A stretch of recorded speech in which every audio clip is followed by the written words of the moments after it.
Hey guys, it's Brandon Miniman from Pocketnow.com. The iPhone 4 has a Retina display, and in this video we're going to talk about what that means and whether it actually matters when you're using the phone. Let's get to it.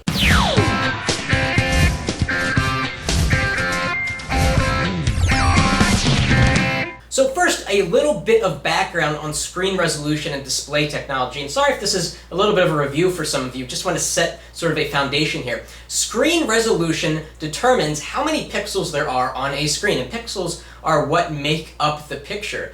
So usually screen resolution is measured in pixels down versus pixels across. So you have QVGA, which was around heavily in the early 2000s on iPads, on the early Palm devices, which was 320 down and 240 across. If you've ever seen a QVGA screen, you know that the quality is horrible.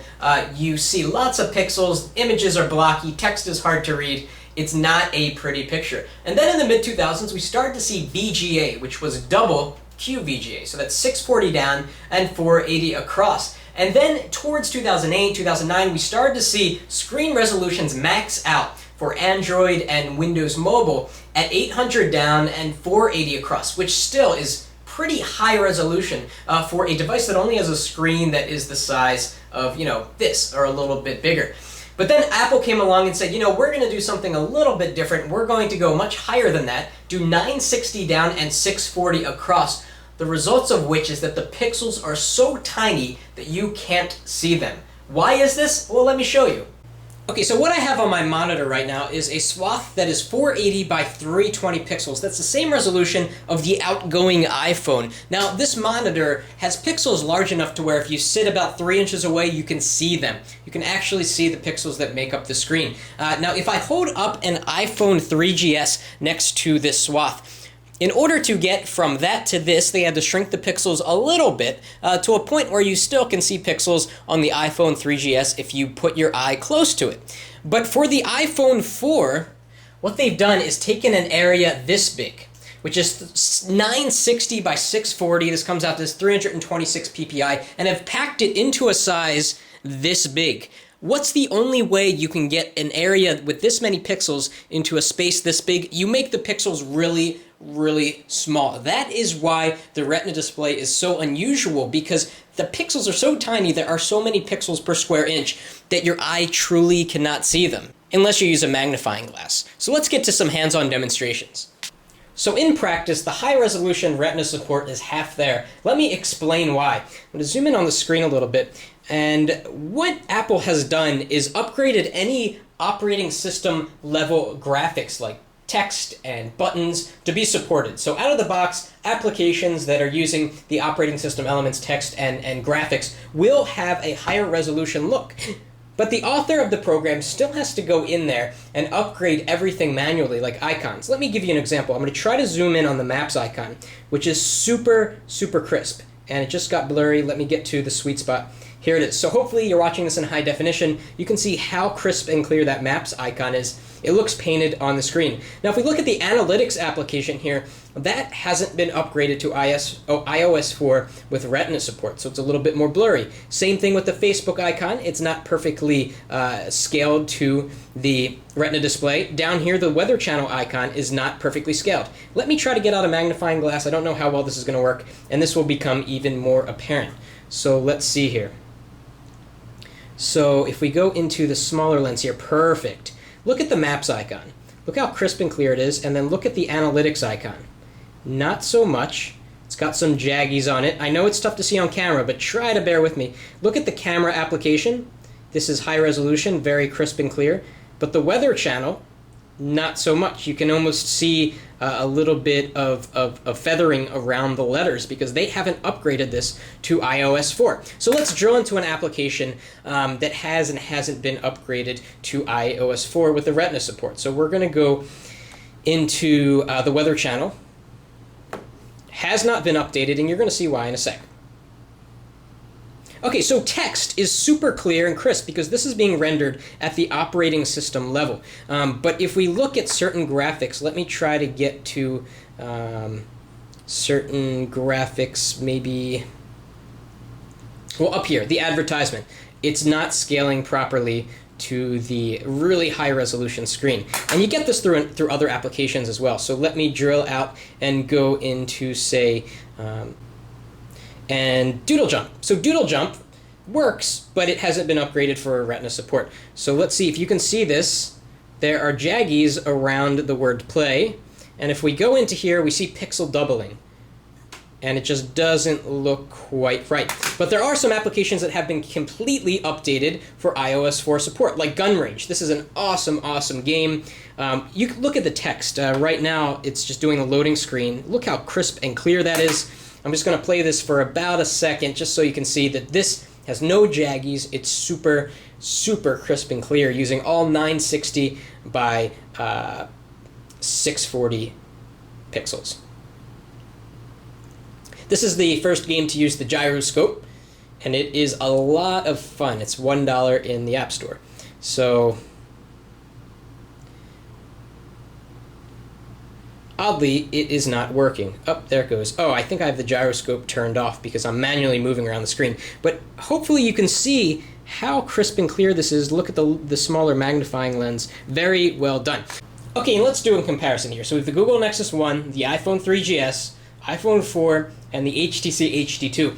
Both of these devices have 800 down and 480 across resolution. The iPhone 3GS has 480 down and 360 across, and of course the iPhone 4 has 960 down and 640 across. I'm going to go to the same web page on all of these devices and not zoom in, so you can see the zoomed out view. So let's get started with that, and I'll cut back in a second when I'm there. Okay, and here we are, and what I'm looking for is text readability. That's what I want to show you in this segment of the video. So I'm going to take each of these individually and show you what it looks like without zooming in. So right now, I cannot read the text.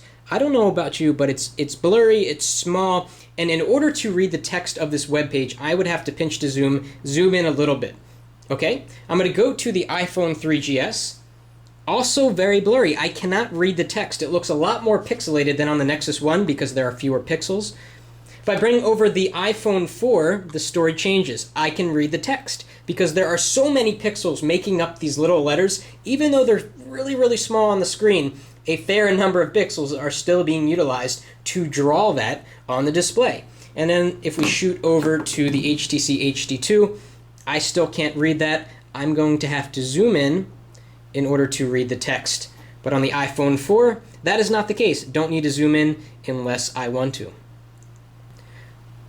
So in terms of zooming less, the iPhone 4 really helps tremendously. I find that oftentimes I don't zoom in on a website. I just kind of flick down in this zoomed out view, which saves me a lot of time and a lot of finger travel. Now let's take a look at how text appears in the Amazon Kindle application. Now that it's on Android, I can show it to you on the Nexus One. So I'm going to go into the Kindle app over here, and likewise on the Nexus One.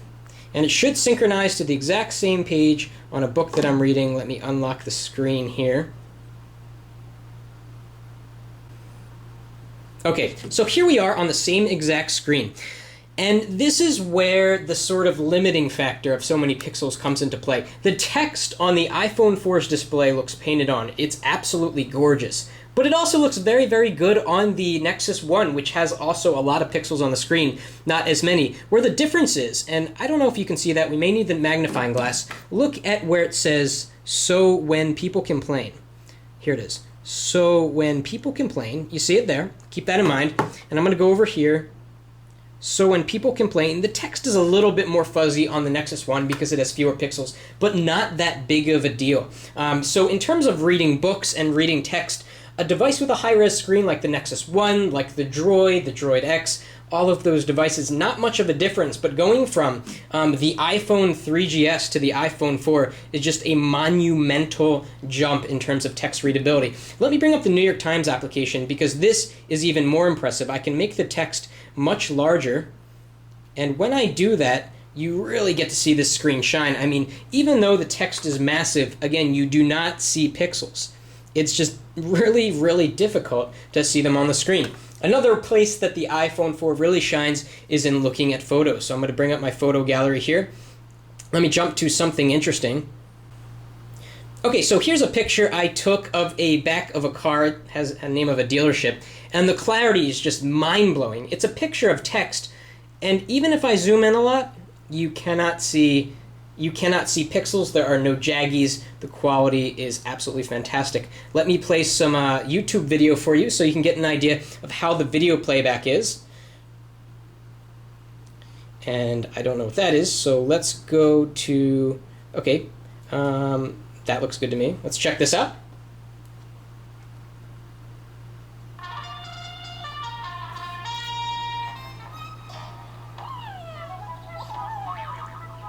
Just outstanding quality on the Retina display. Super crisp and super clear. It looks like high definition from where I'm standing right now. And one more final note before we wrap up, outdoor screen visibility. You know, a lot of phones aren't so great with outdoor screen visibility, especially AMOLED displays like the Google Nexus One and the Droid Incredible. The iPhone 4 does an awesome job. In fact, it's the best screen I've seen outside in bright sunlight ever. I've played with a Super AMOLED display, which comes close. They are on the Samsung Galaxy S series and on the Samsung Galaxy Wave, but in my opinion, the iPhone 4 screen is the best in terms of clarity, outdoor screen visibility, color reproduction, and contrast, hands down. The Retina display is fantastic. They really need to get developers to update more applications because there are still places where you get a little bit of jaggies because the application hasn't been upgraded for the Retina support. So to answer the question in the beginning of the video, does the Retina display matter? Yes, it does matter. In fact, I think that we are going to see manufacturers come up with higher resolution displays. Trouble is the software doesn't support it. Android doesn't support over 854 by 480. Windows Phone 7 doesn't do above 800 by 480. So we are going to have to see this actually pan out over a couple of years as Google and Microsoft and the other smartphone operating system purveyors out there come up with ways to boost screen resolution, because more pixels is absolutely better. But of course there's a law of diminishing return. Once you get past about 300 ppi, the human eye can't detect any difference. So I hope you enjoyed this video. Please give it a thumbs up. Retina display is awesome. Can't wait for higher resolution displays coming out across the board in the future. That's it for now.